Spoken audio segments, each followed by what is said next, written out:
नमस्कार, मैं तरुण वर्मा और मैं एक क्लिनिकल साइकोलॉजिस्ट हूँ। इस वीडियो में अपनी series schizophrenia questions and answers को आगे बढ़ाते हुए आपसे कुछ अन्य प्रश्न और उनके उत्तर डिस्कस करूँगा। तो आइए अब इस वीडियो में आगे बढ़ते हैं। इस वीडियो का पहला प्रश्न है, जिन लोगों को स्किज़ोफ्रेनिया होता है, क्या उन्हें लैंग्वेज प्रॉब्लम्स होती हैं? क्या उन्हें भाषा की समस्याएं होती हैं? अक्सर ऐसा देखा जाता है कि एक पेशेंट जिसको कि स्किज़ोफ्रेनिया है, जब वो बड़े एक्यूट स्टेट में होता है, बहुत ज़्यादा डिस्टर्ब्ड होता है, तो अक्सर वो बड़े ही डिसऑर्गेनाइज्ड तरीके से, इलॉजिकल तरीके से बात करता हुआ दिखाई देगा और उसकी जो बातें होंगी, उसके जो शब्द होंगे, वो बड़े ही लूजली कनेक्टेड होंगे, एक दूसरे से उनका कोई संबंध दिखाई नहीं देगा, लॉजिक नहीं दिखाई देगा, बड़ी इलॉजिकल बात करते हुए दिखाई पड़ेंगे। ऐसा लगेगा कि जो भी टॉपिक है या जो भी सिचुएशन है, उससे उनके वर्ड्स और थॉट्स जो हैं वो कनेक्टेड नहीं हैं। उदाहरण के लिए एक पेशेंट कुछ ऐसा बोल सकता है, मैंने एक आदमी देखा जो कि गली से ऊपर आया और दरवाजे से अंदर घुसा, पर वो गेंद क्यों फेंक रहा था? अरे उसके हाथ में सोडा की बोतल कहाँ से आई? उसके बाल जो थे वो उड़ रहे थे। डॉक्टर, क्या आप मुझे जेल भेज दोगे? कुछ इसी तरह की अनकनेक्टेड सी बातें। जबकि जिन लोगों को स्किज़ोफ्रेनिया होता है वो हमेशा इस तरह से बात नहीं करते या सभी पेशेंट्स में इस तरह के लक्षण दिखाई नहीं देते। कुछ ऐसी बहुत ही सटल, बहुत ही बारीक सी कमियां या एरर्स उनके भाषा में, उनके बोलने में दिखाई दे सकते हैं, जो कि केवल डॉक्टर को ही दिखाई देंगे या किसी साइकोलॉजिकल टेस्ट के दौरान ही दिखाई देते हैं, जो कि आमतौर पर रोज़मर्रा की भाषा में कई बार नहीं दिखाई देते। कैसे भी प्रॉब्लम हो, भले ही उसके लैंग्वेज की प्रॉब्लम्स दिखाई दें, मतलब कि वो उस तरह से बात करता हुआ दिखाई पड़े या ना पड़े, जितने भी सिम्टम्स होते हैं स्किज़ोफ्रेनिया के, खासकर कि ये लैंग्वेज वाले जो सिम्टम्स हैं, इन सबको एक्सप्लेन करने के लिए हम यही कहेंगे कि इसके पीछे कोई ब्रेन पैथोलॉजी होती है। चाहे डिल्यूजन हो, चाहे हेलुसिनेशन हो, कोई ना कोई ऐसा ब्रेन के अंदर केमिकल या कोई दूसरा पैथोलॉजिकल चेंज आता है जिस वजह से ये सिम्टम आते हैं। और इसी तरह से लैंग्वेज प्रॉब्लम्स की अगर बात करें तो हम ये देखते हैं कि इन पेशेंट्स के ब्रेन में जो एरिया लैंग्वेज को प्रोसेस करने के लिए रिस्पॉन्सिबल है, वो कहीं ना कहीं ठीक से काम नहीं कर पा रहा है, भले ही उनके लैंग्वेज डेफिसिट दिखाई दें या ना दें। स्किज़ोफ्रेनिया के पेशेंट के दिमाग के लैंग्वेज के एरियाज अफेक्ट हो सकते हैं जब भी उनके अंदर ये लैंग्वेज प्रॉब्लम्स आती हैं। तो ऐसा नहीं है कि वो अपने मन से ऐसा बोल रहे हैं या वो मजाक कर रहे हैं या बस उनका इंटरेस्ट नहीं है बात करने का या उनका इंटेलिजेंस लेवल कम है या रीजनिंग लेवल कम है। नहीं, केवल यहाँ पर मामला इतना नहीं है कि उनकी रीजनिंग या आईक्यू या कुछ इंटरेस्ट का इशू है। यहाँ कहीं ना कहीं लैंग्वेज का जो एरिया है ब्रेन में, वो किसी ना किसी तरह से अफेक्टेड होता है उन सभी पेशेंट्स में जिनमें ये लैंग्वेज प्रॉब्लम्स देखने में आती हैं। जबकि ऐसे पेशेंट जिनको स्किज़ोफ्रेनिया तो है पर लैंग्वेज की प्रॉब्लम्स नहीं है, इन पेशेंट्स के ब्रेन के ये लैंग्वेज वाले एरियाज बहुत खासे अफेक्ट नहीं होते। उदाहरण के लिए अगर हम देखें कि डिल्यूजन्स किस तरह से एक पर्सन एक्सपीरियंस करता है, तो वैज्ञानिक और डॉक्टरों का ऐसा देखना है कि हमारे दिमाग में दो तरह के ऐसे हिस्से हैं जो कि दो अलग अलग एक्सपीरियंसेस के लिए रिस्पॉन्सिबल होते हैं। एक हिस्सा है जो कि ऑडिटरी सेंटर है, मतलब यहाँ पर ब्रेन के जो कनेक्शंस हैं वो उस तरह की इंफॉर्मेशन को इंटरप्रेट करेंगे जो कि हम सुन रहे हैं। जैसे ही हमें कुछ सुनाई देता है तो ब्रेन का ये एरिया एक्टिवेटेड हो जाता है। तो वहीं दूसरा एक हिस्सा है ब्रेन का जो कि मीनिंग निकालता है, जो क्या सुन रहा है, क्या चीज़ें बाहर की दुनिया से जानकारी ले रहा है, उनका एक मीनिंग बनाने की कोशिश करता है। वो देखने की कोशिश करता है कि कौन क्या बोल रहा है, क्या उसका मतलब है, क्या उसका मीनिंग है, इंटेंशन है, वो ये समझने की कोशिश करता है।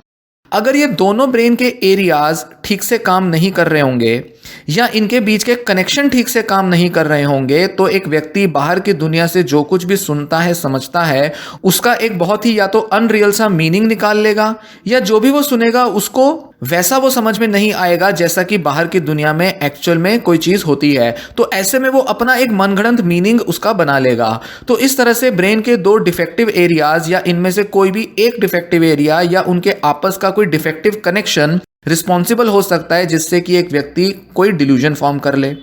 इसी तरह दिमाग का एक और हिस्सा होता है जो कि रिस्पॉन्सिबल होता है कुछ ऐसे विचारों के लिए जो कि हम अपने संबंध में रखते हैं, जिन्हें हम कहते हैं सेल्फ रिफ्लेक्टिव थॉट्स। अपने बारे में हम क्या सोचते हैं, क्या समझते हैं, क्या मानते हैं, इस तरह के विचारों के लिए दिमाग का एक हिस्सा रिस्पॉन्सिबल होता है। अब अगर यही ऑडिटरी सेंटर हमारे ब्रेन के अगर ठीक तरह से इस सेल्फ रिफ्लेक्टिव वाले ब्रेन एरिया से कनेक्टेड नहीं होंगे,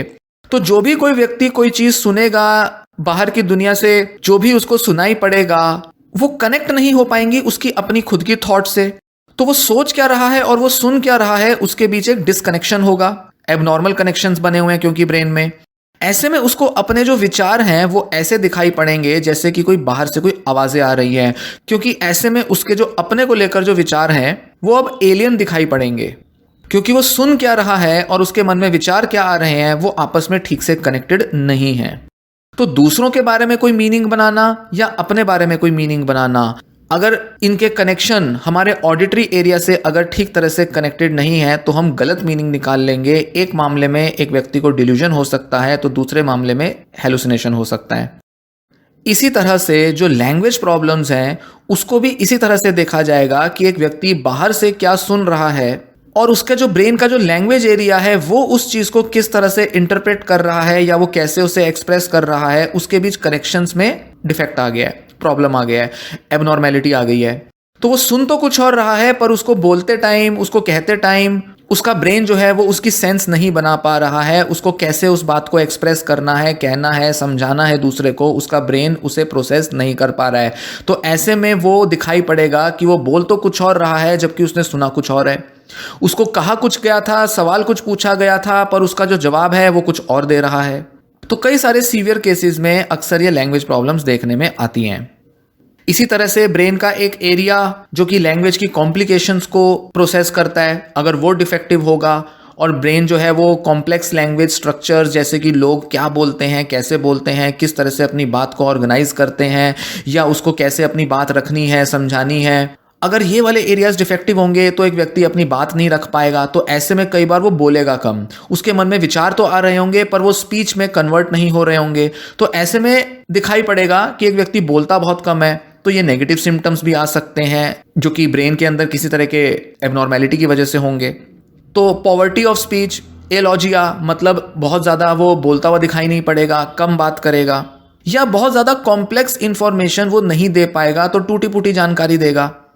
और कई बार ये जो लैंग्वेज में होने वाली इलॉजिकलिटीज या ये जो मिक्स कर देता है वो वर्ड्स को या वो अपने सेंटेंसेस को और कह नहीं पाता या कह नहीं पाती, ये इस वजह से भी होता है क्योंकि कोई दूसरा सिम्टम शायद पेशेंट को अफेक्ट कर रहा है। जैसे कि मान लीजिए डिल्यूजन्स या हेलुसिनेशंस उसके थिंकिंग को प्री ऑक्यूपाई की हुई हैं, इस वजह से वो जो बोल रहा है या जो कह रहा है वो अपने उन डिल्यूजन से या अपने हेलुसिनेशन से इन्फ्लुएंस होकर बोल रहा है। इस वजह से भी कई बार ऐसा लगेगा कि उसकी बातों में लॉजिकल थिंकिंग नहीं है।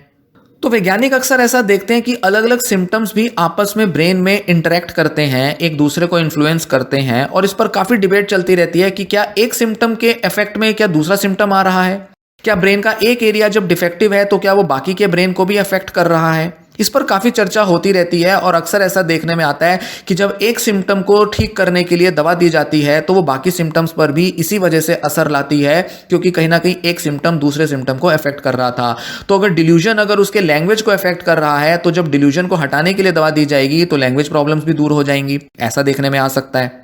तो प्राइमरी कॉज क्या है स्किज़ोफ्रीनिया का या स्किज़ोफ्रीनिया के कुछ सिम्टम्स का, एक्चुअल ब्रेन का वो एरिया कौन सा है जो कि वो सिम्टम ला रहा है, इस बारे में डिबेट चलती रहती है और अलग अलग रिसर्चेस अलग अलग चीजें इंडिकेट करती हैं। कुछ पेशेंट्स में एक सिम्टम को ठीक करेंगे तो 4 तरह के सिम्टम्स वो भी ठीक हो जाएंगे, तो कुछ पेशेंट्स में एक सिम्टम तो चला जाएगा पर बाकी के सिम्टम्स बने रहेंगे। क्यों? क्योंकि वो जो केमिकल हैं जो पेशेंट के ब्रेन में दिए गए हैं दवा के रूप में, वो शायद ब्रेन के एक एरिया में तो एबनॉर्मेलिटी को ठीक कर पाए हैं पर बाकी के एरिया में जो एबनॉर्मेलिटी थी शायद उसको वो दवा ठीक नहीं कर पाई है। तो हर पेशेंट के जो सिम्टम्स हैं वो अलग अलग तरह से दिखाई देते हैं और अलग अलग तरह से खत्म होते हैं। जब वैज्ञानिकों ने बहुत सारे बच्चों को स्टडी किया जिनको कि लेटर एज में जाके स्किज़ोफ्रीनिया हुआ था, उन्होंने पाया कि बचपन में इन बच्चों में कोई ना कोई लैंग्वेज प्रॉब्लम्स देखने में आई। या तो उनके अंदर लैंग्वेज का जो डेवलपमेंट था वो काफ़ी डिलेड था, वो बच्चे देर से बोलना सीखे, या उनकी जो बातें थी वो जो अपनी बातों को एक्सप्रेस करते थे वो भी बहुत लेट उन्होंने सही से एक्सप्रेस करना शुरू किया,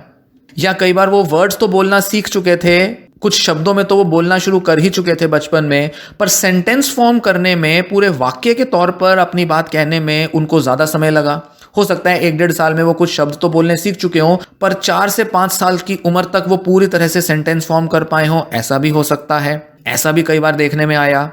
या हो सकता है कि बच्चे ने बात करनी तो सीख ली, पर उसको रीडिंग और राइटिंग में बहुत प्रॉब्लम्स आई। बहुत लेटर एज में जाके उसने सही से रीड या राइट करना सीखा। या अगर वो रीड या राइट करते भी थे तो सिंपल सेंटेंस को तो रीड कर लेता था या राइट कर लेता था, पर कॉम्प्लेक्स और लॉन्ग सेंटेंसेस को लिखने या पढ़ने में उसे मुश्किल आती थी। तो जो भी बेसिक लैंग्वेज प्रॉब्लम्स हैं जो कि लेटर एज में पेशेंट्स में दिखाई देती हैं, कई बार ऐसा लगता है कि शायद बहुत बचपन से भी जब वो ग्रो कर रहे थे, डेवलप कर रहे थे, जब उनकी लैंग्वेज की फाउंडेशंस रखी जा रही थी, तब भी कोई ना कोई ऐसी प्रॉब्लम उनका ब्रेन दिखाता था जो कि लेटर एज में जब स्किज़ोफ्रेनिया आता है तो उस केस में वो लैंग्वेज के डिफेक्ट के तौर पर देखने में आती हैं और एक एलॉजिया या कुछ दूसरे डिसऑर्गेनाइज्ड स्पीच या डिसऑर्गेनाइज्ड थिंकिंग वाले सिम्टम्स पेशेंट्स दिखाते हैं। और इसका साफ रीज़न है कि ब्रेन के जो लैंग्वेज को प्रोसेस करने वाले एरियाज हैं वो ठीक से काम नहीं करते, उनमें कुछ एबनॉर्मेलिटीज होती है। इस वीडियो का दूसरा प्रश्न, क्या स्किज़ोफ्रेनिया के पेशेंट्स को डिप्रेशन हो सकता है? स्किज़ोफ्रेनिया के बहुत से पेशेंट्स को लाइफ में कभी ना कभी डिप्रेशन आता है। इनफैक्ट डिप्रेशन को कई बार सही टाइम पर सही तरह से पहचान भी नहीं पाते डॉक्टर्स, क्योंकि पेशेंट के कुछ नेगेटिव सिम्टम्स हावी होने की वजह से पेशेंट का डिप्रेशन कई बार पहचान पाना मिस हो जाता है। बहुत गहन अध्ययन के बाद जब काफ़ी सालों तक कुछ पेशेंट्स को ऑब्जर्व किया गया तो कई सारे वैज्ञानिकों ने देखा कि जिन लोगों को क्रोनिक स्किज़ोफ्रेनिया रहा है उनको लाइफ में कभी ना कभी मेजर डिप्रेसिव डिसऑर्डर का कोई ना कोई एपिसोड आया ज़रूर है। इनफैक्ट कई बार ये भी होता है कि स्किज़ोफ्रेनिया के सिम्टम्स आने से कुछ महीने या कुछ साल पहले पेशेंट्स के अंदर डिप्रेसिव एपिसोड दिखाई देता है, या पेशेंट्स या उनके फैमिली मेंबर्स जब डॉक्टर्स को कंसल्ट करते हैं तो वो डिप्रेसिव सिम्टम्स के लिए कंसल्ट करते हैं, या पेशेंट को जब स्किज़ोफ्रेनिया हो जाए और उसके बाद जब वो कंसल्ट करें पेशेंट तो पता चलता है कि कुछ महीने या कुछ साल पहले वो डिप्रेसिव सिम्टम्स दिखा रहे थे। ये भी देखा गया है कि कई पेशेंट्स का जब पहला एपिसोड स्किज़ोफ्रेनिया का, साइकोसिस का जब रिजॉल्व हो जाता है, मतलब वो दवाइयों से या किसी और इंटरवेंशन से ठीक हो जाता है, तो उसके बाद उनमें डिप्रेशन आता है। कई केसेस में ये डिप्रेशन एकदम दिखाई देने लगता है जैसे ही उनके डिल्यूजन या कुछ दूसरे साइकोटिक सिम्टम्स खत्म होते हैं। कुछ केसेस में तो डॉक्टर को लगता है कि ये डिप्रेशन नहीं है, ये उनके नेगेटिव सिम्टम्स हैं, जिस वजह से वो इस डिप्रेशन को ट्रीट नहीं करते या उसके लिए जो एप्रोप्रिएट दवा है वो भी नहीं देते।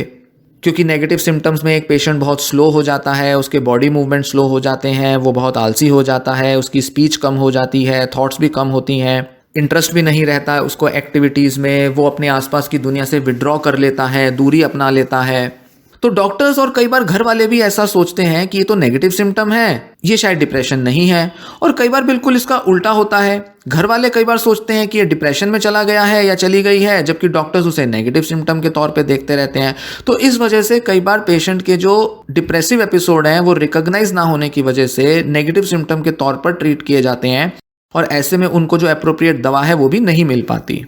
और जब डिप्रेशन बहुत ज़्यादा हावी हो जाए, पेशेंट बहुत ज़्यादा डीमोटिवेटिंग, लो सेल्फ एस्टीम या सुसाइडल थॉट्स के बारे में बात करता है, तो ही पेशेंट के ये सिम्टम्स डिप्रेशन के तौर पर आइडेंटिफाई हो पाते हैं।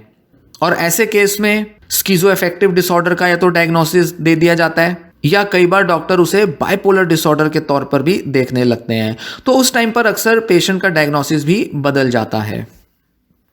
इस वीडियो का तीसरा प्रश्न, मेमोरी प्रॉब्लम्स होना, याददाश्त की कमी होना, क्या ये स्किज़ोफ्रेनिया का सिम्टम है? कई लोगों को ऐसा लगता है कि स्किज़ोफ्रेनिया का जो पेशेंट है वो वक्त के साथ अल्जाइमर्स डिसीज़ डेवलप कर रहा है, जबकि अल्जाइमर्स डिसीज़ और स्किज़ोफ्रेनिया बहुत अलग बीमारियां होती हैं। अल्जाइमर्स डिसीज़ के अंदर मेमोरी प्रॉब्लम का होना ही एक हॉलमार्क, एक कोर सिम्टम होता है, जबकि स्किज़ोफ्रेनिया में बहुत दूसरे सिम्टम्स उसके हॉलमार्क सिम्टम्स होते हैं। स्किज़ोफ्रेनिया के पेशेंट्स में कॉग्निटिव डिस्टर्बेंस होना एक बहुत कॉमन सिम्टम होता है, और बहुत बारीक लेवल पर, बहुत क्लोजली ऑब्जर्व करने पर कई बार ये सिम्टम्स नज़र में आते हैं। और कई बार ये जो कॉग्निटिव डिस्टर्बेंस है ये क्लियरली तो विजिबल नहीं होती, पर बारीकी से ध्यान से ऑब्जर्व करने पर, पेशेंट को कई दिनों तक देखने पर ही ये जो सिम्टम है ये पकड़ में आ पाता है। और ऐसा नहीं कि केवल क्रोनिक स्किज़ोफ्रेनिया के पेशेंट में ही कॉग्निटिव डिस्टर्बेंस मिलेगी, जबकि शुरुआती स्टेजेस पर पहले एपिसोड में भी यह कॉग्निटिव डिस्टर्बेंस देखने में आती है। तो ये जो मेमोरी प्रॉब्लम्स हैं ये पेशेंट बहुत अर्ली स्टेज पर भी दिखा देते हैं।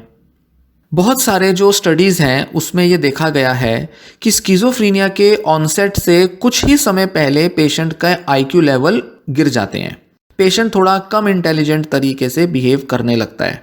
खासकर कि उनकी जो वर्बल मेमोरी है, मतलब दुनियादारी को लेकर उनकी जो जानकारी है, उनकी जो पढ़ाई को लेकर जो उनकी जो इन्फॉर्मेशन नॉलेज है, उसमें एक भारी कमी देखने में आती है। इसी के साथ पेशेंट के अंदर वर्किंग मेमोरी का भी एक डेफिसिट देखने में आता है, जो कि स्किज़ोफ्रेनिया के आने से कुछ समय पहले ही डेवलप होना शुरू हो जाता है।